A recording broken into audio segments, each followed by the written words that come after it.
Amendement numéro 11 rectifié bis, tendant à insérer un article additionnel après l'article 8 quinquies. Je donne la parole à Madame Goulet pour le défendre.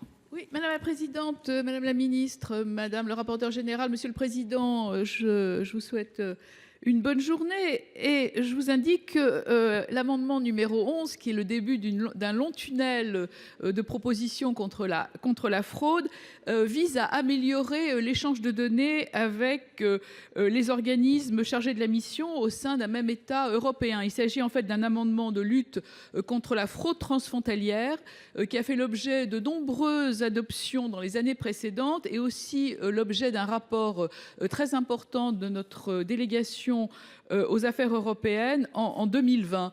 On a eu plusieurs questions d'actualité, notamment pour des gens qui travaillaient dans un pays voisin et qui percevaient des allocations chômage en France. Je crois qu'il est grand temps qu'on améliore l'échange de données. C'est l'objet du présent amendement.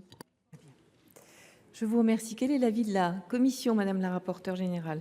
Merci Madame la Présidente, Madame la Ministre, Monsieur le Président de la Commission des Affaires sociales, chers collègues.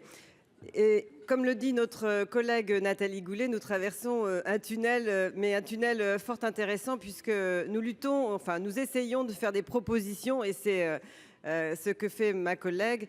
Nous essayons de lutter contre la fraude aux prestations sociales, la fraude finalement qui se passe là au niveau des frontières européennes. Et je pense que ma collègue a mis le doigt sur effectivement une situation que l'on connaît depuis très longtemps. On la connaît avec les prestations, mais on la connaît aussi avec le tabac. On aura l'occasion d'en parler. Et donc je pense que cette lutte contre tout ce qui passe voilà, entre nos pays doit évidemment être regardée avec beaucoup plus de scrupules. Et le système EESSI, échange électronique d'informations sur la sécurité sociale, qui a été mis en place en 2023, permet un échange sécurisé d'informations dans un cadre conforme à la réglementation. Et donc, ce système relie 3400 organismes dans 32 pays participants. Les 27 États membres de l'UE, l'Islande, le Liechtenstein, la Norvège, la Suède et le Royaume-Uni. Donc, on voit bien qu'il y a eu quand même des choses qui ont été faites.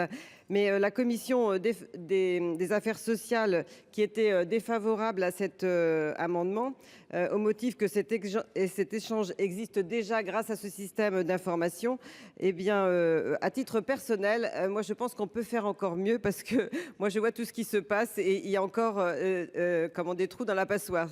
Merci. Merci Madame la Ministre pour l'avis du gouvernement. Je ne peux que confirmer ce qu'a exposé Madame la rapporteure générale. Il y a une organisation européenne et je crois que votre amendement est satisfait et je vous demanderai de le retirer, sinon je serai défavorable. Je vous remercie. Madame Sollogoub a demandé la parole. Merci Madame la Présidente. Madame la Ministre, je ne vois pas en quoi on pénaliserait qui que ce soit en inscrivant dans la loi que ça doit être une démarche qui doit être améliorée, renforcée et systématique. Parfois, on touche à la loi d'une main tremblante parce qu'on a l'impression qu'on va compliquer la vie à un tas de gens et complexifier beaucoup de choses. Mais là, vraiment, on ne risque rien à l'inscrire et manifestement, on peut vraiment monter en puissance, d'autant plus que, en effet, c'est le début de l'exposé des motifs, cette fraude est connue, elle est massive, on n'arrive pas à être efficace pour l'enrayer et le fait de marquer fortement dans la loi qu'on souhaite faire communiquer plus tous les services entre les différents pays, je ne vois pas ce qu'on a à y perdre, donc moi je voterai cet amendement. Je vous remercie. Je vais mettre l'amendement 11 rectifié bis aux voix avec un double avis défavorable. Qui vote pour? Qui vote contre? Il n'est pas adopté.